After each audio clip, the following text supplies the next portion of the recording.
Alright, so here's the setup.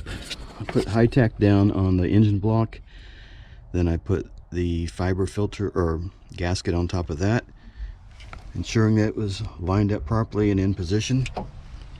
Then on the lower thermostat housing, I put high tack only on the rubber ring, inserted it into the slot around the opening. I installed the bypass hose with both clamps on it.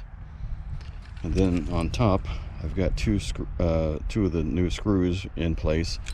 So when I do get it in there, I just let the screws drop into the holes as keepers, keep it in position.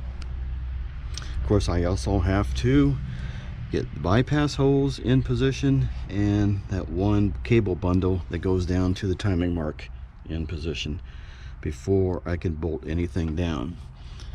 And I really don't want to be able to take this off again, but high tack is not hardening, so if need be I could, and if I had to I could also cut another lower gasket. Hopefully I don't have to. And I'm gonna have to turn the camera off and move it out of the way because there's just not enough room in here. I don't have an extra body to hold a camera. So here we go. We'll see if it can happen. Okay, I just gave it a try and I discovered something. This evap purge line should have gone between the water pump outlet and what is this? Air conditioning? No, I'm not sure what this pulley is. Anyway, this pulley mount here. So you got a small space here, that's where it routes.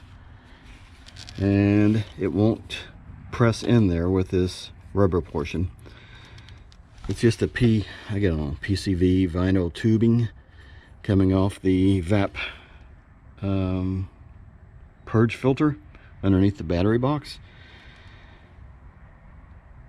Could I do without it? I'm not positive. I mean, I think the engine would run, but I would probably get some type of wrench signal or some other check engine signal if it's not routed properly. I'm not positive on that. I could possibly replace it with a rubber hose, but I think for the moment what I'm going to do is just cut away a portion of the rubber anti-chafing hose that's probably on it. Cut away a portion so I can press it through this opening, and we'll see if I can make that happen. Okay, well, this works. I can now press it past and under, which is what I need. Of course, the other option would have been just to cut it and then use a larger hose to splice it. In fact, this hose might work itself, but I'd probably have to clamp it off. Either or.